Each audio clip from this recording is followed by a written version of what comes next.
قدي معاني نعودوني dagaalada sokeeye ka sokow dhimasho iyo dhaawac waxay laba dible u xidhaan horumarka dad dunya iyo deegaan dumarka caruurta iyo waayeelku waxay ka dhaxlaan colaadaha sokeeye inay galaan warwar walaac iyo rajo xumo mustaqbal dhallaanka iyo dhalinyaradu waxay galaan go'doon ma helaan waxbarasho shaqo farxad iyo sidoo kale inay helaan xorriyadii ay hore u heli jireen ee waqtigooda ay kula qaadan jireen dhalinyarada qayrkooda 3 sano ayuu dagaalkan soconay 3 sanana dadku xaq kuma dhimanayeen xaqlaambi garliyo maglaambi ku dhimanayeen dadku waxaan ka dalbanayay inay heshiiyaan waayo anigu hadaan awoowahay leegahay waan ku oran lahaa awoo iska daaya waayo waxa ku jira abtigay awoowahay adeerkay aabahay laftarkiisa marka uu arko walaalkiisa oo dhinta wuu xanaaqaya wuu gali karaa anagu waxaan doonaa biciida saacadina heshiiyaan waayo maadooyinka dhigan jira way naga xirmayaan asaagay waan ku harnaa waayo hargeyso kale colaadu markay ka dhacay waayaan dadka ku nool way tacliinta way bartaan oo hore inoo sii dhaafaan anaguna waanu ka harnaa asaagay dadka isleenayaan inay xaq rabbi ilaahay khayrka ka soo dajiyay heshiiyaan baan ku doonaynaa aan qadal baranayaa sacaduna sabciid xarmay heshiiyaan maanta waa abdiyaashay oo yaashay waa bayaashay inay heshiiyaan baan qadal baranayaa dadkaas waxaan soo jeedinayaa anigu inay heshiiyaan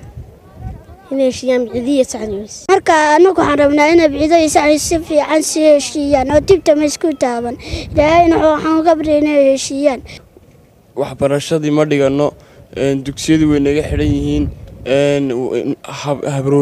habroodagahay iskuma tagno dadkii saaxiibada iskuma tagno isuma gudubno godoon baanu kala nahay colaadu wax shay aad iyo aad u xun maadaama oo wax kasta saameysay dhalinyaradii saaxiibaday asxaabtaydii walaalahay imaabtiyaday iskuma gudubno wax walba way keentay colaadani waxay keentay bishaarad baaba dadkii inay kala dhuuntaan waxaas colaadani aad iyo aad bay noogu xuntahay dareenkan iyo xaaladani waa mid si dhaba uga taagan deegaano ay ka mid tahay degmada Ceel Afweyn oo 3 sano ee u dambeysay ay colaado iyo dagaalo sokeeye ku dhexmarayeen laba qabiil oo walaalo ah oo dad isugu dhow shacbiga Ceel Afweyn waxay si dareen leh u muujinayaan baahida ay u qabaan nabad waarta oo mar kale lagu soo dabaalo habarlamaan haweenku waxay ka mid yihiin qaybaha bulshada kuwooda ugu muhiimsan dhaawaca iyo dhimashadu waxa ay saameyn gaar ah ku yeelataa dhalashadii iyo dhaxdintii haweenka waxa weeye dadku hadduu nabadgelyo haysto haba kama xumaadaan shaydaan baa ka dhaxdeegay bilaayana ka dhax qaraabatay ilaahay waxaan uga baryaynaa inuu ilaahay sahu soo rogo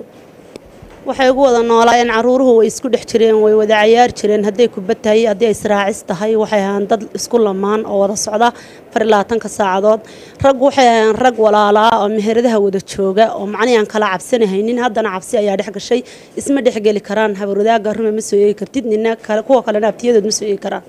saas ay waxaan leeyahay haweenka iyo ragaba inta aqligu shaqeynayo waxaan leeyahay horta rag waar qoriga dhiga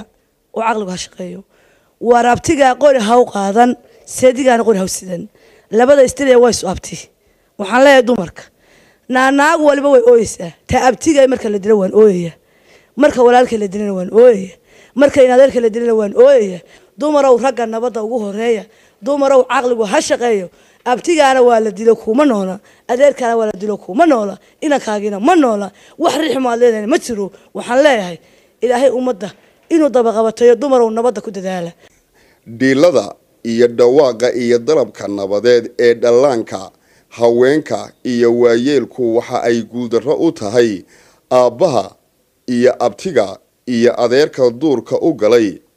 inay ciil iyo caloolyow ay dareemaan awlaad xaamilo awow ayay iyo inta kale ee birimageydada ah halka kan gabadh baa la soo furay oo qolo labada furtay laba wiil bay lahayd xaggana waa guursadeen ama xaggana guursadeen laba wiil bay lahayd afartii wiil walaala xabad bay iskaga hor yimaadeen waa ku dhinteen ama way ku dhaawacmeen iyaga oo walaala ah labadii shacabtiga ahaa way iskaga hor yimaadeen صدقي إن أنت لقى قبي كيك قبي ويسكجو هري مادين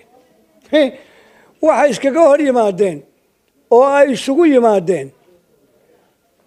kii habaryartay dhashay iyo kii eedadii dhashay iyo kii hadaa la kuurayay ilmaabtiga iyo kii naabtigii dhalay intiba way isku dhimatay saamaynta waxay reebtay colaadaasi saamayn weyn oo rixinkii kala go'ay oo adduunyana markaa abaadina u raacdo ilaahay dawo arkay oo dabadeedna kibirkii adduunyu ku saliday markaa abaad buu ku saliday dabadeedna iyagii oo muruxsan oo goblana oo walaal waaya oo aabe waaya oo ahya waaya oo ayeeyo waaya oo adeer waaya bay ku kulmeen hadda labadiiba muruxsan yihiin war aynu waayeelkeenu ay labadeena arda aynu inagu isku tashano oo isu nimaadno oo aynu nabad ka shaqeyno baan ku talinaya oleeya degmada Ceelaf Weyn waxaa ku sugan ergooyin nabadeed oo isugu jira garaado salaadiin waxgarad culimo awdiin iyo xukuumadda jamhuuriyadda Soomaaliland wafti ballaaran oo ka socda oo uu hormuud u yahay madaxweyne ku-xigeenka jamhuuriyadda Soomaaliland mudane Cabdiraxmaan Cabdilaahi Ismaaciil Saylici dhawaagan bulshada ku dhaqan deegaanada Ceelaf Weyn waxay ku soo beegmaysaa shirweynihii nabadeed ee labadaasi beelood walaalnimadoodii iyo wada dhalashadoodii dib loogu soo celin lahaa oo maalinta bari ah haddii Allahu yiraahdo ka bilaabmi doona magaalada Ceelaf Weyn Cabdicasiis Maxamed Maydax iyo Axmed Jaamac Faarax telefishinka qaranka Soomaaliland Ceelaf